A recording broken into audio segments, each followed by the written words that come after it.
Kemuliaan bagi-Mu Tuhan di tempat yang maha tinggi. Kami datang menghadap Engkau Tuhan yang Maha Kudus. Kami minta Roh Kudus untuk datang di tempat kami masing-masing. Kau beri hati yang haus dan lapar akan Engkau. Hati yang haus dan lapar akan diri-Mu, akan firman-Mu Tuhan.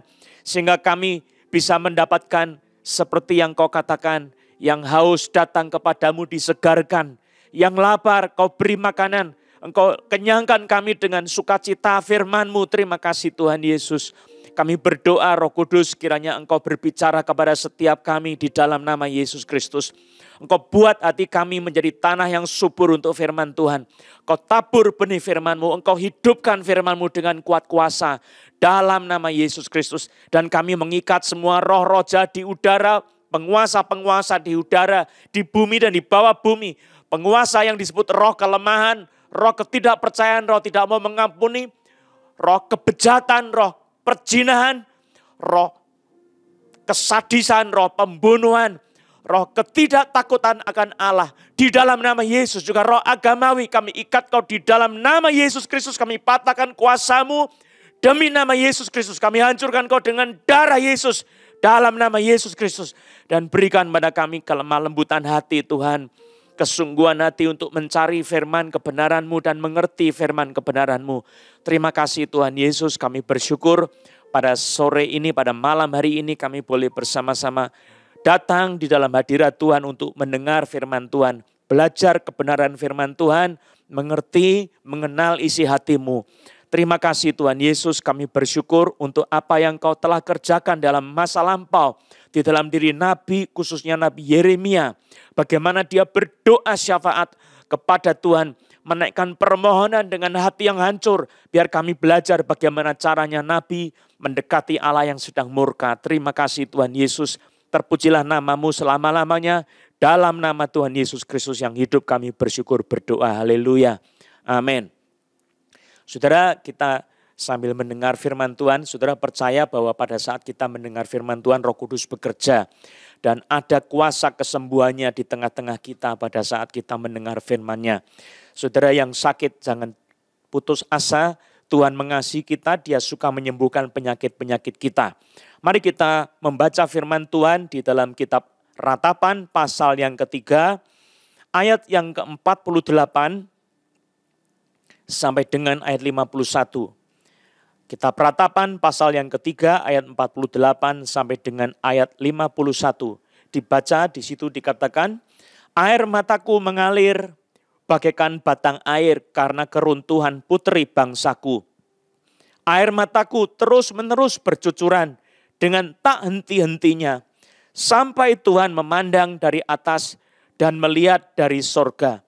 Mataku terasa pedih oleh sebab keadaan putri-putri kotaku. Coba baca sekali lagi saudara, baca dengan sungguh-sungguh hati terbuka.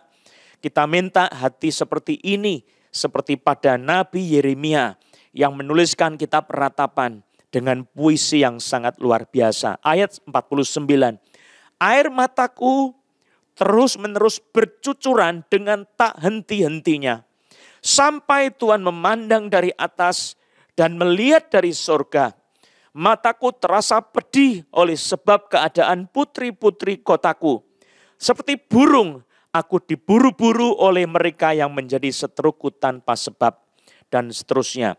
Ayat 54, air membanjir di atas kepalaku, kusangka binasa aku. Ya Tuhan, aku memanggil nama-Mu dari dasar lubang yang dalam. Engkau mendengar suaraku. Janganlah kau tutupi telingamu terhadap kesahku dan teriak tolongku.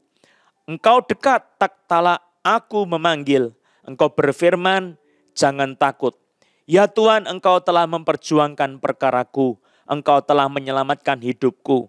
Engkau telah melihat ketidakadilan terhadap aku, ya Tuhan, berikanlah keadilan. Engkau telah melihat segala dendam mereka, segala rancangan mereka terhadap aku, dan seterusnya. Saudara yang dicintai oleh Tuhan Yesus Kristus, kalau kita mau bicara tentang nabi yang sangat lembut hatinya, itu Nabi Yeremia. Saudara, Nabi Yeremia itu adalah nabi yang melihat sengsara yang disebabkan oleh cambuk murka Tuhan. untuk umat Tuhan yang sudah berdosa melawan Tuhan dengan segala kekejian-kekejian yang dibuat oleh umat Israel. Nah saudara-saudara yang dikasihi oleh Tuhan, bagaimana nabi ini berdoa syafaat? Yang pertama, di atas segala-galanya saudara, tulisan firman Tuhan jelas di sini doa Nabi Yeremia adalah air matanya sebagai doa. Air matanya yang terus-menerus bercucuran naik ke dalam hadirat Tuhan sebagai satu kehancuran hati, sebagai doa syafaat yang luar biasa. Saudara, air mataku terus-menerus bercucuran dengan tak henti-hentinya. Di dalam ayat yang ke-50 dikatakan, sampai Tuhan memandang dari atas dan melihat dari surga. Mataku terasa pedih oleh sebab keadaan putri-putri kotaku. Saudara, doa kita yang nomor satu bukan kata-kata tetapi adalah sikap hati yang hancur. Satu sikap hati yang tidak main-main di hadapan Tuhan. Yang remuk, yang redam, yang tidak ada kepalsuan, ketulusan yang sesungguh-sungguhnya, kehancuran hati di hadapan Tuhan. Ini doa syafaat yang pertama. Isi doa syafaatnya itu sesuatu yang tak berkata-kata, tetapi sesuatu yang lebih dari pada kata-kata. Itu adalah satu kehancuran hati yang dipersembahkan kepada Tuhan. Saudara-saudara yang dicintai oleh Tuhan Yesus Kristus, pendoa-pendoa syafaat yang agung yang dicintai oleh Tuhan Yesus. Apakah kita punya doa seperti Nabi Yeremia ini? Air mata kita sebagai doa kita. Saudara, ada waktunya kita tidak bisa berkata-kata kepada Tuhan yang sedang murka. Kita cuma bisa menangis, terus-menerus mata kita tertuju kepada Tuhan, kita meneteskan air mata kehancuran hati. Air mataku terus-menerus bercucuran dengan tak henti-hentinya sampai Tuhan memandang dari atas dan melihat dari surga. Saudara, perempuan yang mendekati Yesus pada waktu Yesus ada di rumah Simon, orang yang sudah pernah dilepaskan dari sakit kusta. Dia dilepaskan dan di situ Yesus didatangi seorang perempuan berdosa. Perempuan itu berada di kaki Yesus, di mana Yesus itu ada sedang duduk reclining, sedang nyender di lantai. Di atas sebuah meja dia senderkan tangannya di situ. Dia makan, menikmati makanan, tapi perempuan itu berdiri di kaki Yesus Kristus. Dan kemudian dia menangis, mencucurkan air mata, dia cucurkan air mata. Dia cucurkan air matanya, membasahi kaki Yesus. Lalu kemudian dia basuh dengan rambutnya. Dia ambil minyak, dia tuangkan minyak itu di tempat di mana Yesus itu berada. Saudara-saudara yang dikasihi oleh Tuhan Yesus Kristus. Air mata perempuan itu menjadi satu doa kepada Tuhan Yesus. Waktu kita berdoa syafaat, saudara jangan lupa air mata kita jangan air mata buaya. Tapi air mata kesungguhan hati yang hancur luluh di hadapan Tuhan. Itu yang pertama saudara. Kehancuran hati dalam berdoa syafaat, linangan air mata dan doa Nabi Yeremia yang tak terkatakan, itulah yang menggerakkan hati Tuhan di atas segala-galanya. Apalagi Tuhan hatinya itu lemah lembut lebih dari siapapun juga saudara. Yang kedua saudara, Nabi Yeremia mengakui dosa-dosa umatnya dalam bersyafaat. Saya bacakan kitab Ratapan pasal 3 ayat 42. Dia mengakui dosa-dosa umatnya yang dia akui juga sebagai dosa dirinya. Dosa nenek moyangnya tapi juga dosa dirinya. Dikatakan saudara, kami telah mendurhaka dan memberontak. Engkau tidak mengampuni. Kami telah mendurhaka dan memberontak. Dia mengaku dosanya betapa sudah durhaka, sudah memberontak. Dibaca lagi di dalam Yeremia 14 ayat 17 sampai 18. Katakanlah perkataan ini kepada mereka. Air mataku bercucuran siang dan malam dengan tidak berhenti-henti.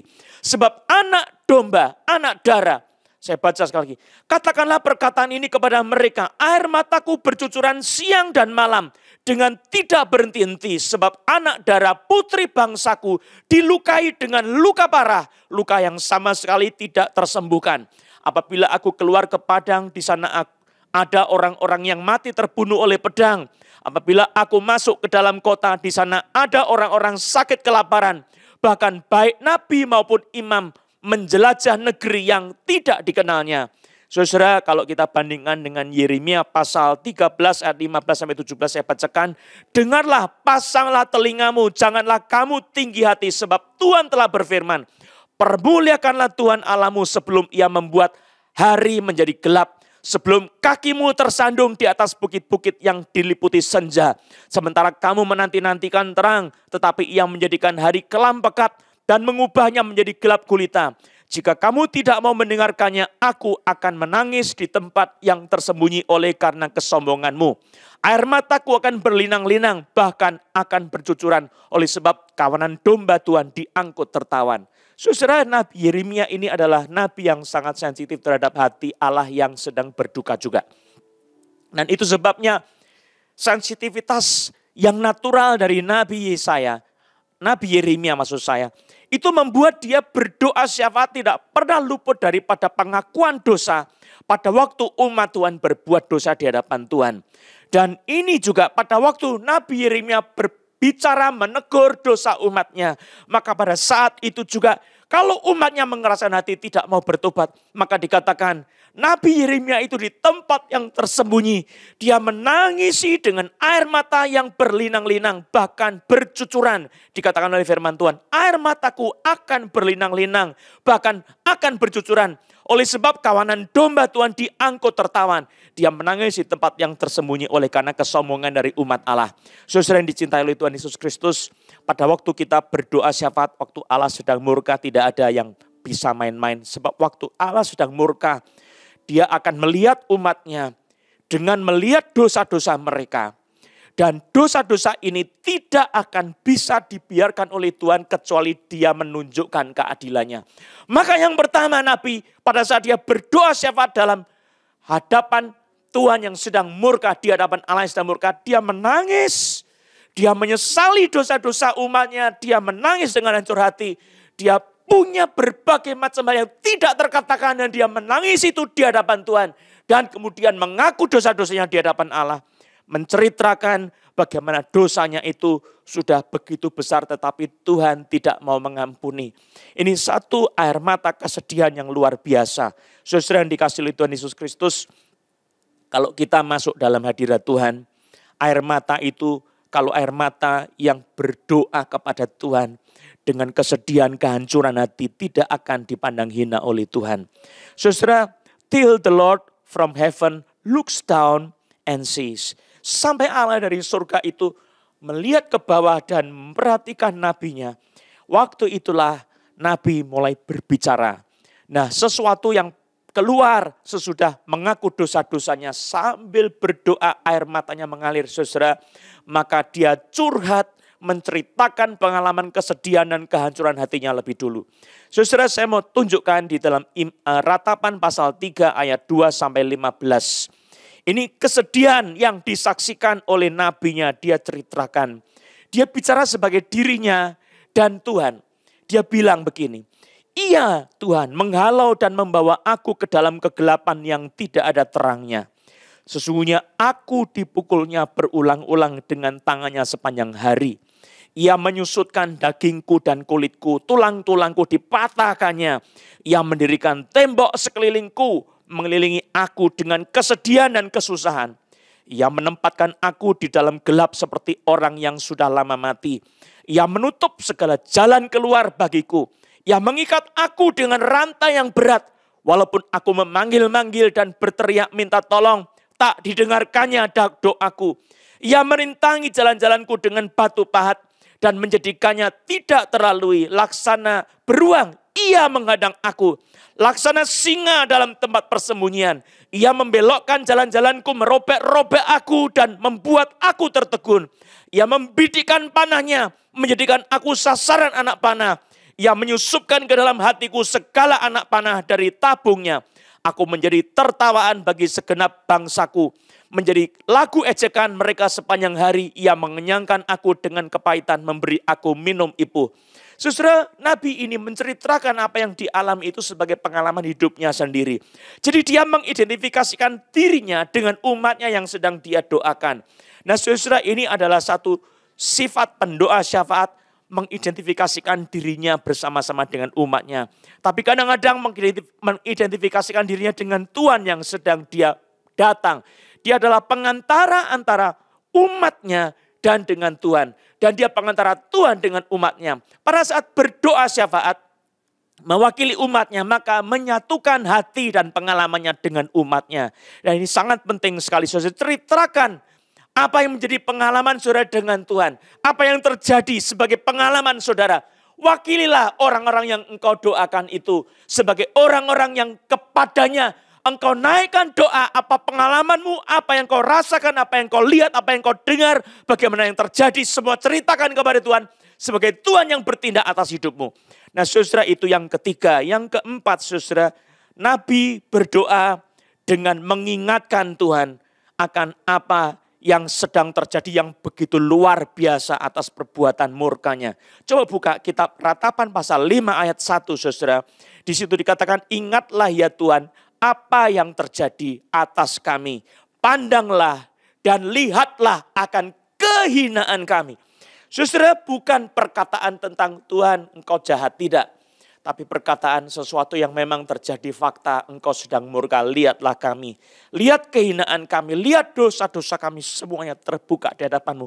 Engkau sedang murka kepada kami Tuhan. Engkau sedang marah kepada kami, engkau sedang menghakimi kami, sedang menghukum kami. Kami tidak berdaya, semuanya itu ada perkataan-perkataan Nabi waktu dia berdoa syafaat. Coba lihat yang kelima saudara. Nabi dia minta Tuhan mempertimbangkan lagi tindakan penghakimannya. Ratapan pasal 2 ayat yang ke-20 dikatakan, lihatlah Tuhan. Tadi dikatakan ingatlah ya Tuhan apa yang terjadi atas kami. Pandanglah dan lihatlah kehinaan kami. Ratapan pasal 2 ayat 20 minta Tuhan mempertimbangkan lagi tindakan penghakimannya. Ratapan 2 ayat 20, lihatlah Tuhan dan tiliklah kepada siapakah engkau telah berbuat ini. Apakah perempuan harus makan anak kandungnya? Anak-anak yang masih dibuai, apakah dalam tempat kudus Tuhan harus dibunuh imam dan nabi?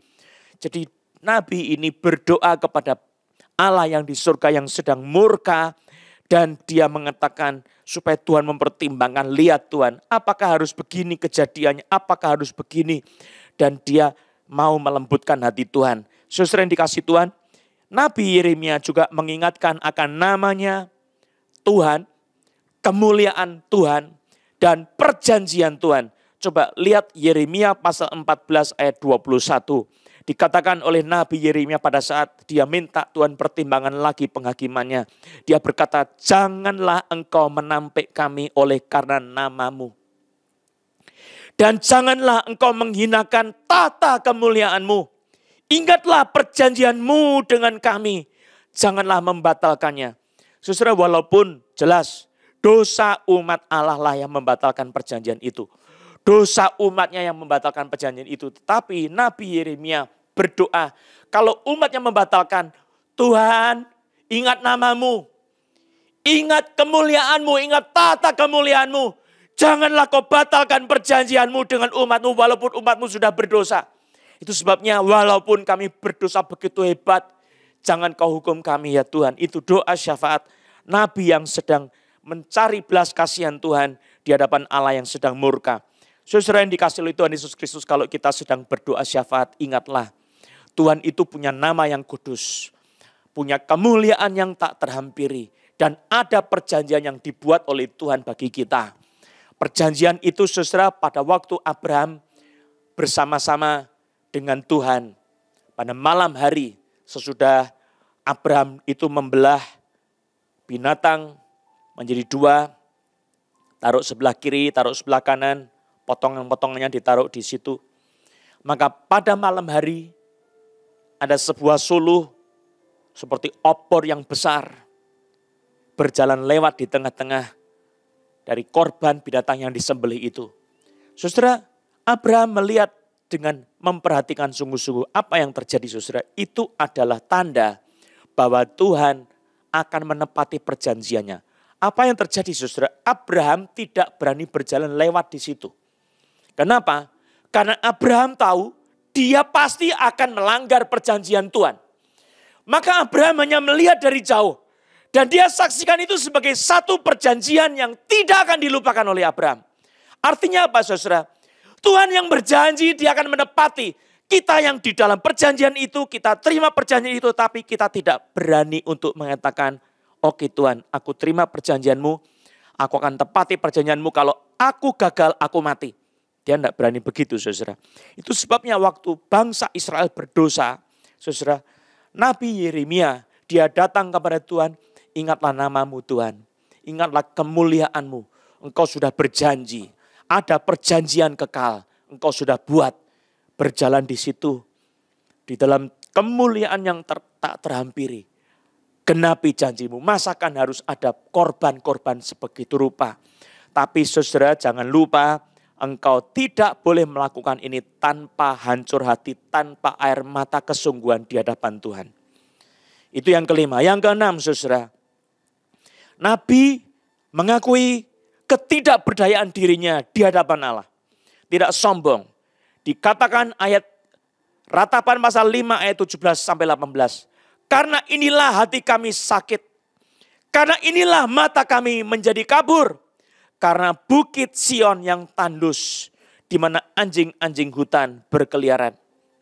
Saudara, kalau kita membaca di dalam teks terjemahan-terjemahan yang lain, itu adalah satu ungkapan ketidakberdayaan diri Nabi dan umatnya. Saudara, maka pada waktu kita mengakui ketidakberdayaan kita di hadapan Tuhan, saudara, Tuhan itu akan melihat kita bukan orang yang sombong. Kalau kita datang kepada Tuhan, cerita sama Tuhan, aku bersyukur kepadamu Tuhan. Syukur baik, saudara. Tapi perhatikan kalimatnya. Aku jadi orang baik. Tidak sama seperti orang itu. Aku tidak sama dengan orang itu. Aku lebih baik Tuhan. Puji nama Yesus. Haleluya. Saudara, Tuhan akan menolak doa-doa kita. Karena bukan pengakuan ketidakberdayaan diri. Ini yang sangat penting. Saudara, beda dengan pengakuan iman. Saudara, kalau engkau mengaku iman itu baik di dalam momen bukan Allah sedang murka. Kalau engkau sedang menghadapi Allah sedang murka, saudara, Allah yang sedang murka, itu Tuhan sedang menunjukkan keadilan dan kekudusannya. Jangan membenarkan diri sendiri, tapi merendahkan diri di hadapan Tuhan. Itu penting sekali. Doa kita harus mengakui ketidakberdayaan diri kita di hadapan Tuhan. Lalu juga mengakui kedaulatan Tuhan yang besar. Penghakimannya yang adil menunjukkan kedaulatannya. Dalam kitab Ratapan 5 ayat 19, dibaca di situ, engkau ya Tuhan bertahta selama-lamanya, tahtamu tetap dari masa ke masa.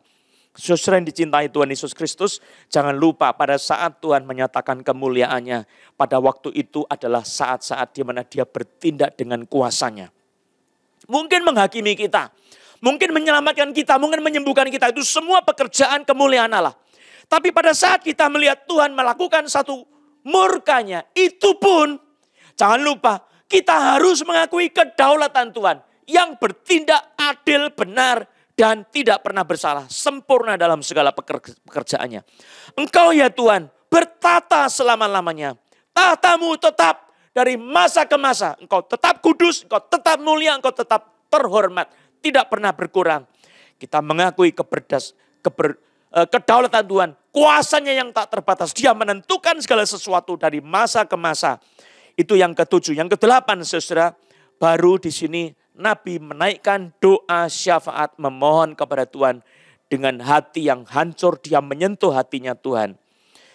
Ayat yang ke-20 pasal yang kelima Ratapan. Saya bacakan. Mengapa engkau melupakan kami selama-lamanya? Meninggalkan kami demikian lama.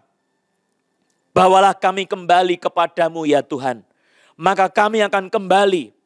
Baruilah hari-hari kami seperti dahulu kala. Atau apa engkau sudah membuang kami sama sekali? Sangat murkakah engkau terhadap kami? Saudara-saudara yang dikasihi oleh Tuhan Yesus Kristus, doa syafaat ini tidak harus minta doa apa. Poinnya minta secara eksplisit satu persatu. Tapi perhatikan doa syafaat Nabi Yeremia itu berbicara tentang hal yang esensi. Tentang relasi Allah dengan umatnya lebih dahulu. Sebelum nanti minta yang lain-lain. Mengapa engkau melupakan kami selama-lamanya? Meninggalkan kami sedemikian lama. Bawalah kami kembali kepadamu ya Tuhan. Maka kami akan kembali. Baruilah hari-hari kami seperti dahulu kala. Atau apa engkau sudah membuang kami sama sekali?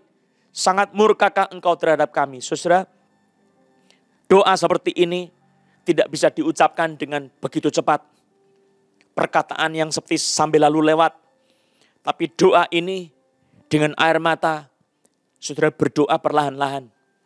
Mengapa Engkau Tuhan melupakan kami selama-lamanya? Meninggalkan kami demikian lama. Ada jeda-jeda dalam setiap doa sebagai penghayatan iman kepada Tuhan. Saudara berdoa syafaat jangan buru-buru. Berdoa syafaat, engkau naikkan permohonanmu satu persatu dengan kesadaran. Bawalah kami kembali kepadamu. Maka kami akan kembali. Sebab Yeremia tahu bagaimana bisa pulih kalau bukan Tuhan yang pulihkan. Usaha apapun nol. Kalau bukan Tuhan yang pulihkan. Bawalah kami kembali kepadamu ya Tuhan, maka kami akan kembali. Baharuilah hari-hari kami seperti dahulu kala. Atau apa engkau sudah membuang kami sama sekali? Sangat murkakah engkau terhadap kami? Doa ini tidak akan menyentuh hati Tuhan. Saudara, ada satu hamba Tuhan yang mengatakan kepada saya, kalau hamba Tuhan mau bicara soal seks, love and dating. Yang penting itu bukan isinya nomor satu, tapi cara ngomongnya. Bagaimana cara ngomongnya? Kalau saudara berdoa syafaat kadang-kadang bukan isinya nomor satu, tapi bagaimana engkau bicara. Walaupun isi itu penting, tapi engkau bicara menaikkan pokok-pokok permohonan doa syafaatmu. Bagaimana caranya engkau bicara? Itulah yang membuat berbeda doa syafaatmu dengan yang lain-lain.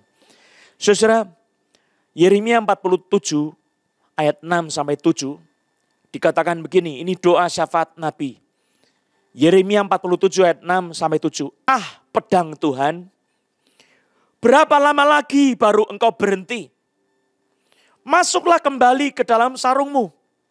Jadilah tenang dan beristirahatlah. Tetapi bagaimana ia dapat berhenti? Bukankah Tuhan memerintahkannya ke Askelon dan ke tepi pantai laut? Kesanalah ia menyuruhnya. Saudara, seperti sebuah puisi, doa yang dari Roh Kudus itu akan mengalir. Begitu indah. Perkataan-perkataan yang agung akan keluar dari mulutmu, dari hatimu, kalau engkau berdoa syafaat dengan sungguh-sungguh. Saudara, pada saat penghakiman itu turun, permohonan doa syafaatnya ditujukan tak berkesudahan kasih setia Tuhan. Tak habis-habisnya rahmat-Nya. Selalu baru tiap pagi besar kesetiaanmu. Saya bacakan terjemahan yang lain, saudara. New King James. Through the Lord's mercies we are not consumed.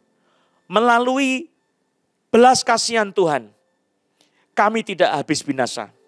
Because His compassions fail not. Karena belas kasihannya tidak pernah gagal. They are new every morning. Great is thy faithfulness. They are new every morning. Great is your faithfulness. Mereka itu selalu baru tiap pagi. Besarlah kesetiaanmu.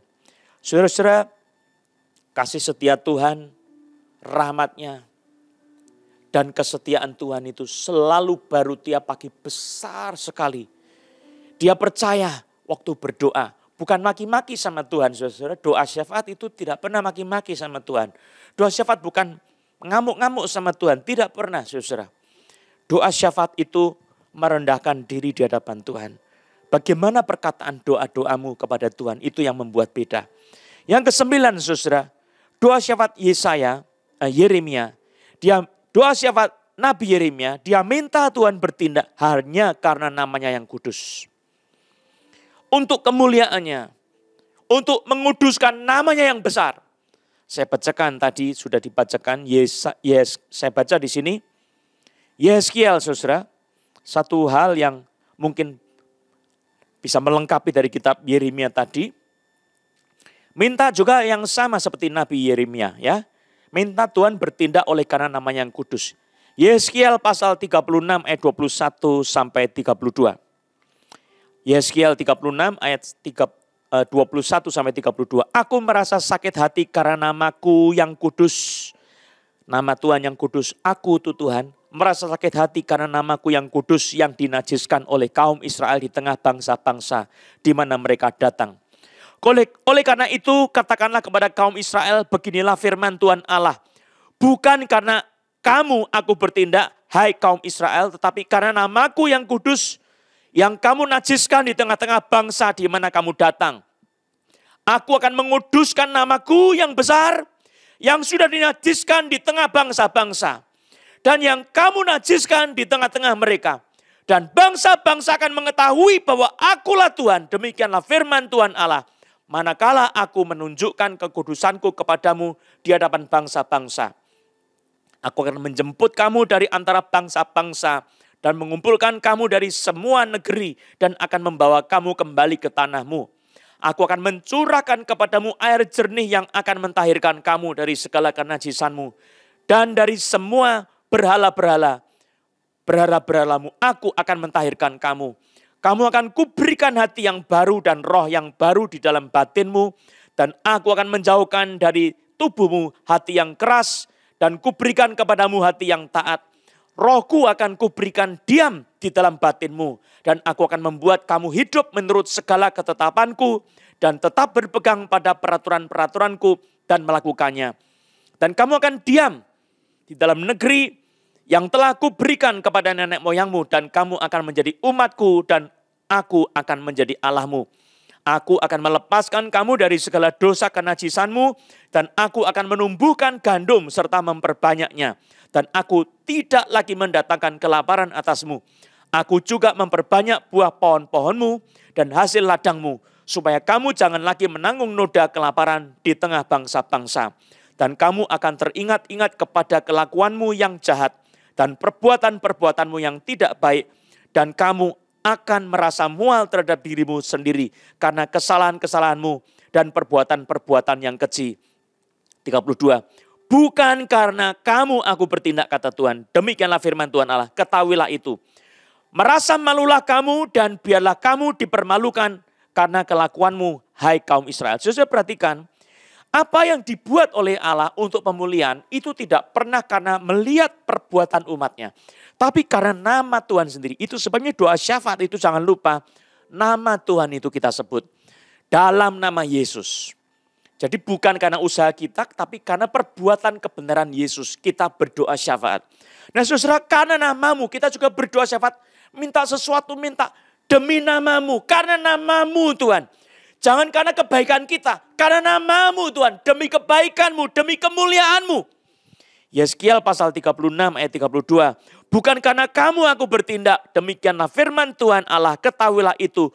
Merasa malulah kamu dan biarlah kamu dipermalukan karena kelakuanmu hai kaum Israel. Saudara ayat 23 pasal 36 saya baca lagi. And I will sanctify my great name which has been profaned among the nations, which you have profaned in their midst. And the nations shall know that I am the Lord, says the Lord God, when I am hallowed in you before their eyes. Saudara, I will sanctify my great name. Saudara, Allah itu bertindak because He wants to sanctify His great name. Karena Dia mau memuliakan namanya. Saudara, berdoalah, bersyafatlah, supaya Tuhan memuliakan namanya bukan karena melihat diri kita sendiri. Maka doa Bapa kami yang di surga, dipermuliakan namamu. Bukan bertindak karena kita, tapi karena nama Tuhan. Untuk nama Tuhan segalanya, motivasinya untuk nama Tuhan. Datanglah kerajaanmu, jadilah kehendakmu di bumi seperti di surga. Itu doa syafaat saudara. Bapa kami yang di surga, dikuduskanlah namamu. Motivasinya untuk kekudusan Tuhan. Karena nama Tuhan, datanglah kerajaanmu. Kerajaan Allah turun di bumi, memulihkan segala sesuatu. Ini doa syafaat. Jadilah kehendakmu di bumi seperti di surga. Itu doa syafaat. Kehendak Allah di bumi sama di surga lain. Jadilah kehendakmu di bumi seperti di surga. Di surga tidak ada malapetaka. Di surga tidak ada sakit penyakit. Di surga tidak ada air mata, tidak ada kelemahan. Jadilah kehendakmu di bumi seperti di surga. Ini doa karena nama Tuhan yang besar. Saudara, yang ke-10. Ada kalanya doa syafaat itu juga berdoa minta pembalasan Tuhan atas musuh-musuh umatnya. Perhatikan, bukan musuh sembarang musuh, tapi musuh umatnya. Berdoa syafaat minta Tuhan membalas musuh-musuh umatnya yang keterlaluan, yang tidak pernah mau bertobat, yang selalu membenarkan diri sendiri. biarlah segala kejahatan mereka datang ke hadapanmu. Ini ratapan 1 ayat 22. Dan perbuatlah kepada mereka seperti engkau telah perbuat kepadaku. Karena segala pelanggaranku, karena banyaklah keluh kesahku dan pedih hatiku. Terindikasi bahwa penduduk Yerusalem itu begitu luar biasa menderita. Umat Allah itu disengsarakan oleh bangsa Babel. Maka juga Nabi berdoa supaya Tuhan membalas bangsa Babel. Karena mereka begitu luar biasa kejam. Saudara, penduduk Yerusalem juga berdoa minta pembalasan dari Tuhan. Terindikasi dari Yeremia pasal 51 ayat 34 sampai 35. Dikatakan di sini, aku dimakan habis, dihamburkan oleh Nebukadnezar Raja Babel. Diletakkan seperti mangkok yang kosong. Ia menelan aku seperti ular naga. Ia memenuhi perutnya dengan pangananku yang enak-enak. Ia membuangkan aku. Biarlah penggagahan dan penghancuran atasku tertimpa kepada Babel. Begitulah hendaknya berkata penduduk Sion. Biarlah darahku tertimpa kepada penduduk negeri orang Kasdim. Begitulah hendaknya berkata Yerusalem. Saudara, umat Tuhan, kala-kala Roh Kudus menggerakkan, engkau boleh berdoa untuk minta pembalasan Tuhan kepada musuh-musuh umat Tuhan. Ini perintah Tuhan, saudara, bukan saya punya perintah. Tidak selalu begini, tetapi saudara, ada kalanya Roh Kudus menggerakkan umatnya seperti Nabi Yeremia. Berdoa untuk pembalasan yang terjadi bagi bangsa Babel yang sudah berdosa menghancurkan umat Allah.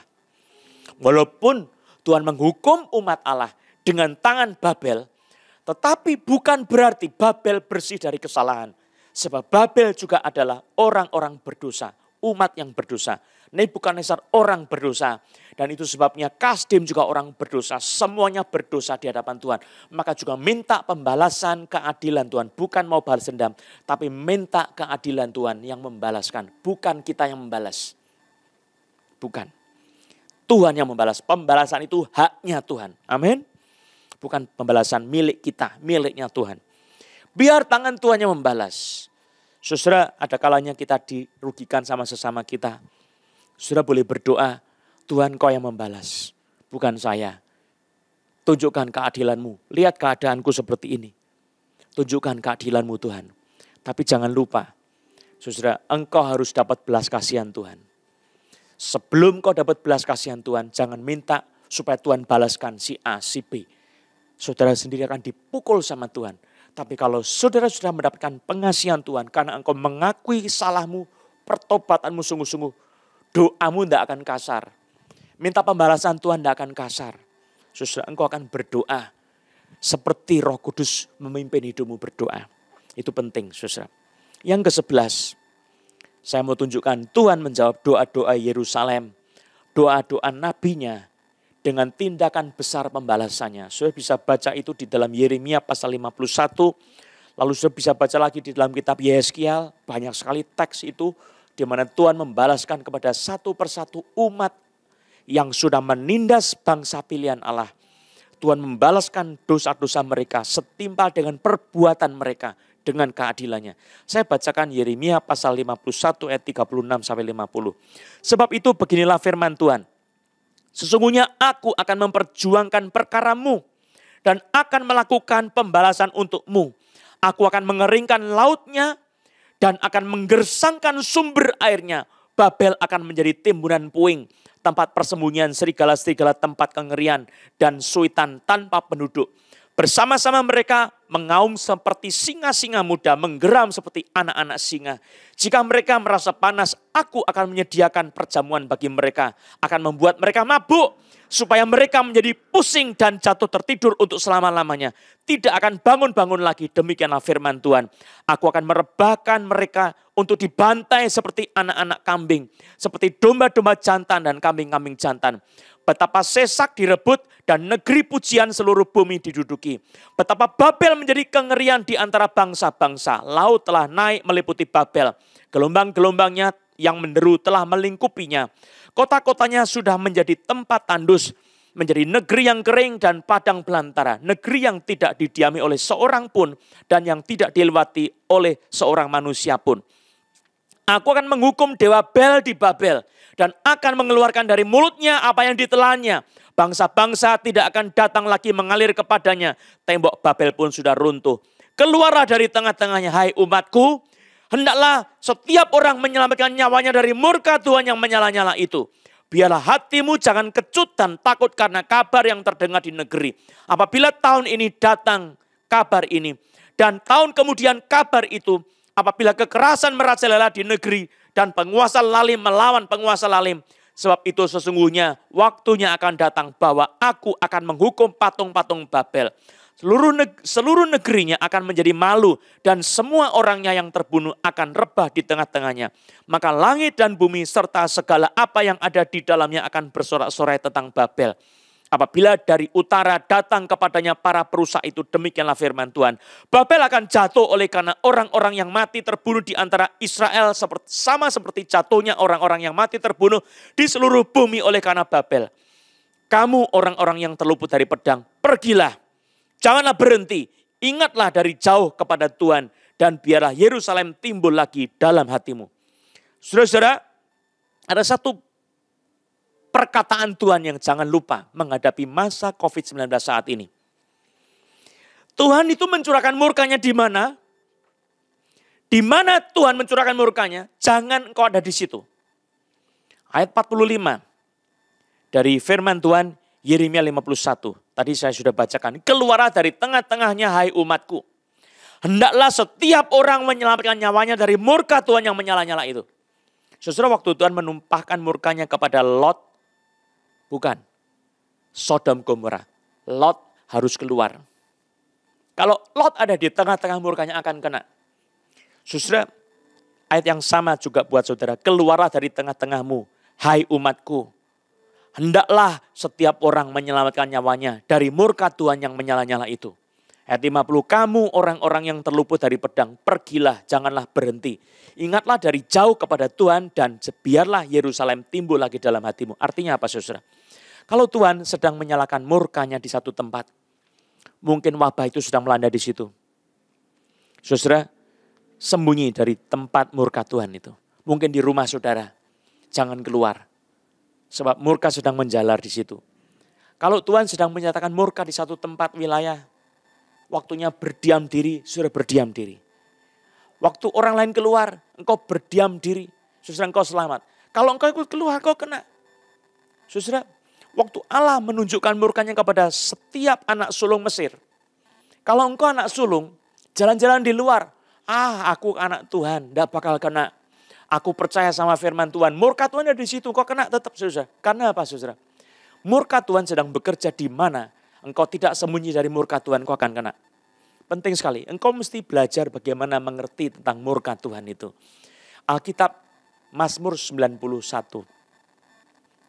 Orang kalau kenal murka Tuhan akan jadi bijaksana. Belajar menghitung hari-hari menjadi bijaksana. Mengerti betapa murka Tuhan itu harus kita hindari. Orang yang belajar murka Tuhan akan menjadi bijaksana.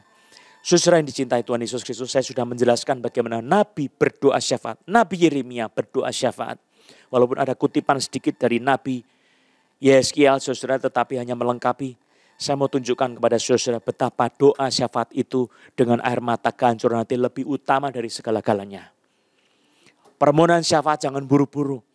Bukan dari berapa banyak doamu. Tapi berapa hancur hatimu. Bukan dari berapa sering kau berdoa nomor satu. Bukan seberapa hatimu hancur untuk umat Tuhan. Seberapa engkau berdoa dengan merendahkan diri di hadapan Tuhan. Engkau berdiam diri di hadapan Tuhan. Engkau berseru dalam doa kepada Tuhan. Perkataan iman dalam doa syafaat yang hancur hati. Tuhan akan dengar. Pengakuan iman. Pengakuan ketidakberdayaan diri sendiri. Pengakuan keberdosaan kita. Pengakuan kedaulatan Allah yang adil. Pengakuan kesucian namanya. Pengakuan dari kerajaannya. Perlu sebagai doa. Pendoa syafaat harus mengenal tentang hal-hal ini. Itu hal yang pokok, yang mendasar. Kiranya Tuhan memberkati firman-Nya. Sudah menjadi pendoa-pendoa yang diperkenan di dalam hati Tuhan. Haleluya. Mari kita berdoa. Bapa, dalam nama Yesus, kami berdoa kiranya Roh Kudus menolong kami sebagai pendoa-pendoa syafaat dengan hati yang hancur. Air mata doa yang bukan palsu. Tapi air mata doa yang hancur sungguh-sungguh di dalam nama Yesus Kristus. Roh Kudus, tiliklah kami semua, Roh Kudus. Tiliklah hati kami. Tuhan penyembuh kita. Tuhan Maha Kuasa, besar namanya, tak terhampiri kekuasaannya, tak terhampiri kekudusannya. Pada saat ini Tuhan, kami minta belas kasihan atas umat-Mu. Bangsa Indonesia, orang-orang percaya di Indonesia yang berdoa syafaat, Tuhan jamah hati mereka. Supaya mereka berdoa syafaat dengan sungguh-sungguh hati percaya dan dengan hati yang hancur. Dengan air mata yang sungguh-sungguh menyesali dosa-dosa mereka sendiri. Dosa-dosa umat Allah yang sudah jauh dari Tuhan. Mencari perkenanan manusia bukan cari perkenanan Tuhan. Mencari kebesaran namanya sendiri bukan kebesaran nama Tuhan. Mencabik-cabik nama Tuhan. Menyusahkan hati Tuhan dengan segala tingkah pola, tingkah langkah dengan pikirannya, rancangannya sendiri. Oh Tuhan, ampuni dosa-dosa umat-Mu, dosa-dosa kami semua. Kami telah menjadi umat yang tidak kenal belas kasihan, tidak tahu cinta kasih kepada Tuhan. Ampuni kami Tuhan. Kalau kami mementingkan nama sendiri, mencari kepuasan sendiri, bukan mencari mengejar kemuliaan nama-Mu Tuhan Yesus. Ampuni kami kalau kami hanya bertengkar untuk hal yang sepele-sepele. Ya Tuhan, kami mencari sesuatu yang remeh-temeh. Semuanya dalam nama Yesus, ampunilah kami Tuhan.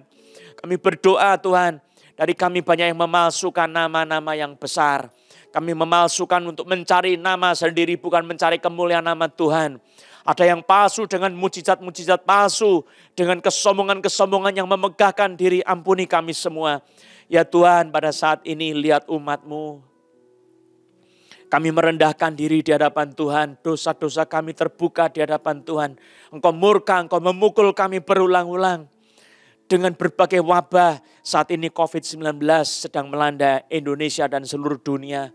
Kami telah berdosa di hadapan Tuhan. Masakan Engkau terus murka seperti itu Tuhan. Lihatlah kepada umat-Mu bagaimana keadaan kami. Banyak orang mati, tidak ada yang menguburkan dengan baik.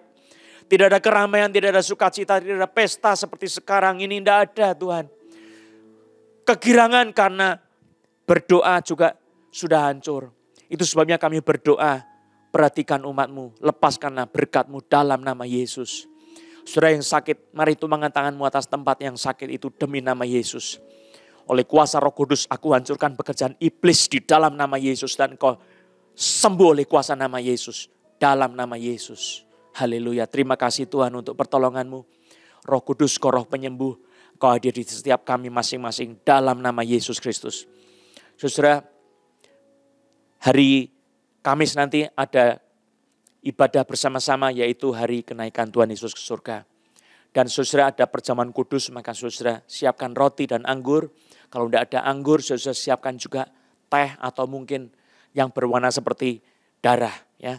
Kemudian roti, siapkan kita akan berdoa syafaat bersama-sama. Mari berdiri, terima berkat Tuhan. Kiranya anugerah sejahtera dari Bapa kita, pertolongan dari Tuhan Yesus, serta persekutuan Roh Kudus menyertai saudara sekalian, memberkati hidupmu, rumah tanggamu, keluargamu, hari ini sampai Maranatha. Amin.